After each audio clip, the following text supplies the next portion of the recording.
Buat teman-teman yang masih gagal bayar atau telat bayar di SPayLater dan SPinjam, teman-teman mungkin harus mewaspadai beberapa hal yang akan terjadi kepada kalian.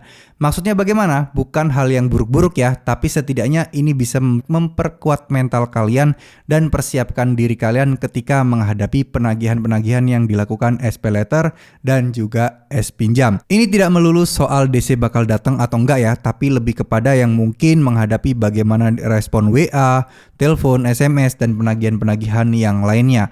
Oke, jadi gini, kemarin itu banyak banget yang mengeluhkan SPayLater dan SPinjam itu mengirimkan sebuah surat somasi, di mana somasinya itu isinya sih sebenarnya ya terkesan resmi-resmi banget ya. Jadi terlihat kayak ada kop suratnya, terus kemudian ada nomor surat, nomor somasi, dan lain sebagainya. Lantas apa sih sebenarnya yang terjadi ketika teman-teman mendapatkan somasi ini?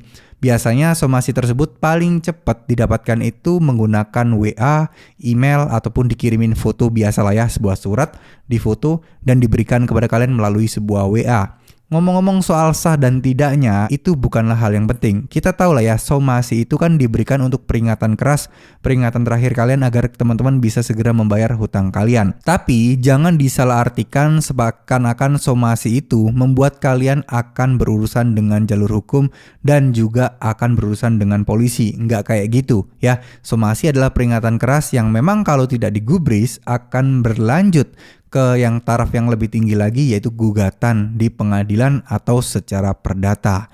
Nah, pertanyaannya adalah apakah ShopeePayLater atau SPinjam akan mengajukan gugatannya itu secara perdata ke pengadilan negeri karena kalian tidak bisa bayar? Jawabannya enggak, dan belum tentu, dan hampir 99% tidak akan terjadi. Ya, coba bayangkan ya teman-teman, berapa orang yang telat bayar, berapa orang yang galbe di aplikasi ShopeePayLater dan SPinjam. Gak mungkin kan mereka melaporkan semuanya ke pengadilan. Ya, mungkin pengadilan akan penuh dan tidak akan mengurusi hal-hal yang lain. Jadi penuh ngurusi pinjol aja. Dan mungkin perlu kalian ketahui, ketika teman-teman gagal bayar di pinjol atau paylater kayak gini-gini ini, itu kemungkinan kecil sekali akan dibawa ke jalur hukum. Ya, mengingat pertama nominalnya kecil. Yang kedua, mungkin ya tidak sebanding dengan ribetnya dan kerepotan-kerepotan ketika atau prasyarat yang diperlukan untuk melakukan penggugatan. Misal harus di kota di mana tempat kalian tinggal, terus kemudian harus membutuhkan dokumen, bukti, pengacara, dan lain sebagainya. Nah, itu kan ribet. Jadi pinjol nggak mungkin. Kalau mereka ngurusin itu semua, ya nggak kelar-kelar kerjaan mereka. Butuh banyak pegawai untuk ngurusin di setiap kota. Jadi makanya saya bilang kemungkinannya sangat kecil sekali. Ya, waspada ketika teman-teman mendapati surat somasi, teman-teman nggak boleh terlalu panik.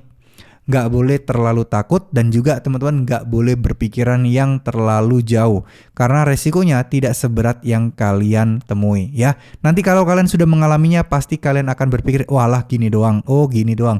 Ternyata nggak sekejam, ternyata nggak menakutkan seperti yang kalian kira ya. Oke, semoga ini bisa bermanfaat. Jadi semoga ini bisa menjawab pertanyaan teman-teman kemarin yang takut masalah somasi lah, takut di WA, di email, dan lain sebagainya lah. Nggak usah takut, somasi bukanlah akhir dari segalanya. Somasi itu hanya harus kalian jadikan sebagai bahan untuk memperkuat mental kalian saja ya. Itu memang prosedur, itu memang SOP. Jadi ya udah, terima saja dan gak akan terjadi sesuatu kepada kalian. Terima kasih. Wassalamualaikum warahmatullahi wabarakatuh.